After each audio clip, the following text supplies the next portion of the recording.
I'm Jordan, and this is Fixbook. So today I'm going to be showing you how to replace your brake pads and rotors on your Saturn SL2. This one's a 2000. Okay guys, and for today's project, you're going to need a 19mm.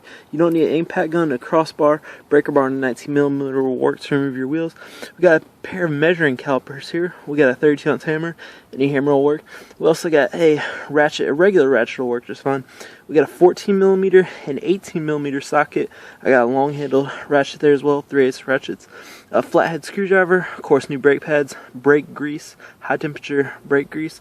We also got a C-clamp, and of course you'll want your jack and jack stand as well. So brake cleaner is also useful in today's project to clean the new rotors. There's some grease on those new rotors sometimes. It's good to spray those down, wipe those off. So with all that said, we'll go ahead and begin today's project.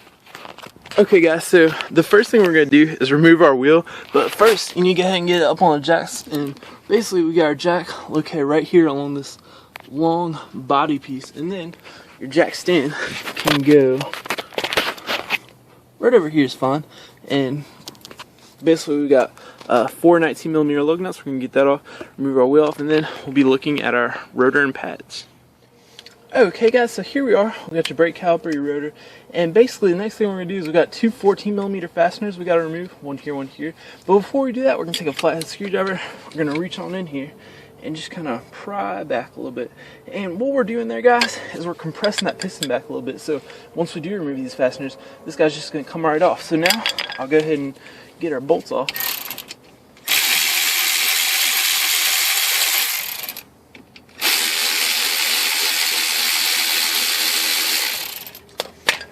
And now we'll take these guys out, and then our caliper just slides right off, and we'll just set him up here for right now.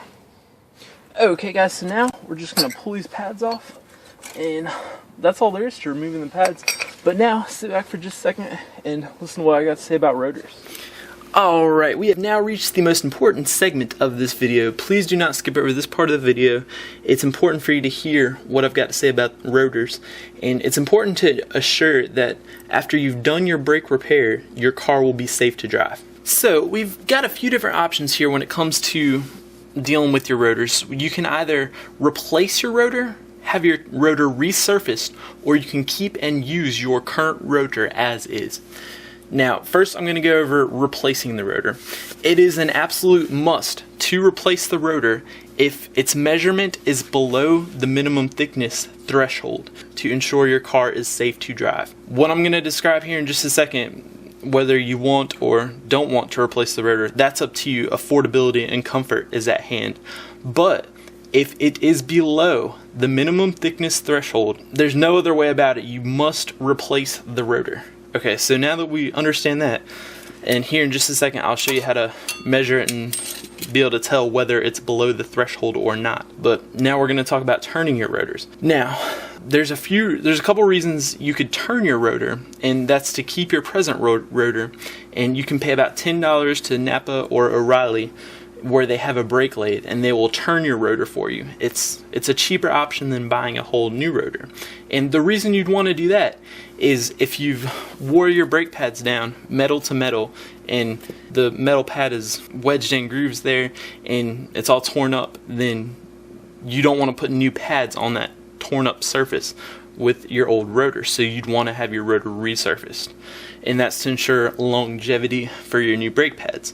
The other reason to have your rotors resurfaced at a parts store is if you're having vibration problems with your rotors. That is, if you're driving down the highway and you apply the brake pedal and you feel your brake pedal vibrating. If you don't like that, that would be a good reason to have your rotors turned. But if you're really particular, just keep in mind that when the rotors are thinner, they're more likely to develop that warpage problem, because what happens is you'll be driving down the road, you'll run through a big puddle of water, and the water will splash on the hot rotor and it'll warp the rotor. The thicker the rotor is, or the newer the rotor is, it's going to be less likely to develop this problem. So resurfacing the rotor, if you have that problem, will fix the problem, but it'll come back faster. So if you have the extra money and you really don't want that problem, you can go ahead and just throw money at it and just get a new rotor every time. But if you want to see the problem go away and risk it coming back or not, it may or may not come back, you can go ahead and turn it and get out of the situation cheaper and be more comfortable. Now the last option is to just keep your rotor and put new brake pads on. That is a very acceptable option, and that's what I do about 80% of the time.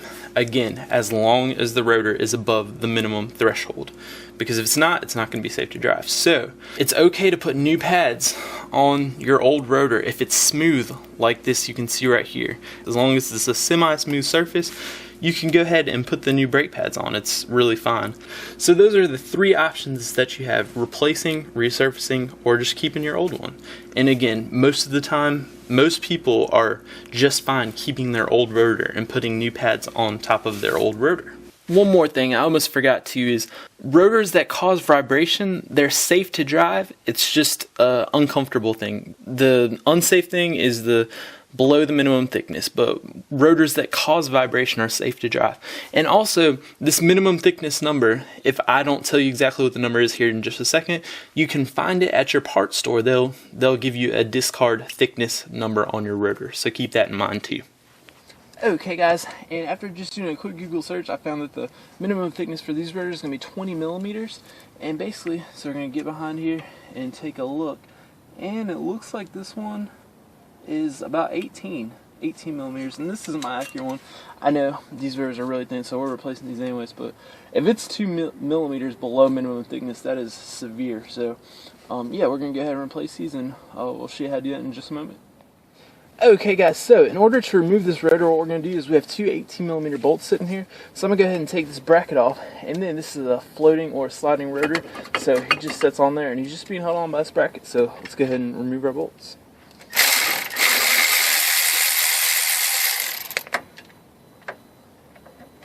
My head in the way. No. So there we go. Once we remove our bracket, we'll just set him off to the side, and our rotor just slides right off. Now, you see you got some bolt holes here. If this guy's really rusted or stuck on here, do a YouTube search for Fixbook Rotor. Just search up there in your search bar, Fixbook Rotor, stuck on rotor, something along those lines, and there'll be a video there showing you how to remove a rotor. It's really hung up on there by rust. So now, pretty much what we're going to do is our new rotor, stick him back on, and everything as far as the installation is pretty much just the reverse of the removal. I'll show you little tidbits here and there about things you need to know when putting everything back together. So we'll see that here in just a moment. Okay guys, so we got our new rotor on here, and just make sure you get those bolts there good and tight for your bracket. The next thing we're going to do before we slide these guys on is we're going to take some brake grease and just kind of apply this here on the end of your pads, and try not to get it on the material there. And if I remember right, the indicator is going to be down, so just situate it so it's like that. And basically these guys just kind of slide over and go like that. And then let's pretend I have grease on this one. We're just going to slide them here, and then we're going to push with our right hand. We're going to push that rotor flat so it goes flush, and then we'll just squeeze those guys, and there you go. The wheel is ready to go back on. Well, I'm sorry, we gotta get our caliper here. I left out a part. You're gonna take your old pad here, and we are going to take a C-clamp, and we're gonna wind this guy up here, and we're gonna send that piston home so he'll fit over the new brake pads, because if we don't do that, this caliper is not going to fit. So just make sure you send it kind of slow, and once I get this guy flush back with the housing, we'll take a look in just a moment. Okay guys, now the next thing we're going to do, you see I've got this piston flush with the caliper there. You're going to take your slide pins here, and we're going to take a rag or a paper towel and just wipe that off. Then you're going to take some disc brake grease, high temperature grease here, and we're just going to apply that on our piece here. And we're going to do that with both of our slide pins in. We're going to set our caliper just back right over here. We're going to push these rubber pieces in so we can get that guy over there, and then that guy over there, and then we'll just work our slide pin here. We'll fasten them on there, and we'll get both our pins in and tighten them up. Okay guys, we've got our caliper in. Just make sure you get your two bolts there good and tight. Next thing you want to do, go and put your wheel back on. Now, before you drive away, you got your wheel, you got your lug nuts on there tight. Before you drive away, what you're going to want to do is depress your brake pedal all the way to the floor. Pump it up, it's going to go to the floor. Pump it up until it gets stiff. What we're doing there is we're sending the piston back, so we're applying pressure on those brake pads. If you leave out the step, if you do not depress the brake pedal all the way down, what's going to happen is as soon as you go to drive, forward or reverse, you're going to hit whatever in front of you or behind you, because your car's not going to stop because you don't have pressure there on your brakes. So very important step, make sure that that brake pedal is stiff before you drive it away. So that's pretty much going to conclude today's video. Thanks for watching, guys, and I'll see you next time. And thanks for watching. Hey, North Carolina watchers, stay tuned. Hey guys, so I got some cool news. If you guys are in the Greensboro, Winston-Salem, or High Point area, I can now service you guys and work on your cars. Also, if you're in the Raleigh and Charlotte area in North Carolina, I can also service your car. There's a additional $100 fee for coming out, but yeah, I can still work on your car. It's pretty cool. What you would need to do is Google roadside auto. You'll find my contact information that way, and that way you'll be able to contact me. The one thing I ask is please don't call for like car questions, because I'm gonna hang up and I'm gonna block you. So yeah, please don't call me to ask car questions. I will fix your car though. So yeah, give me a call. Thanks.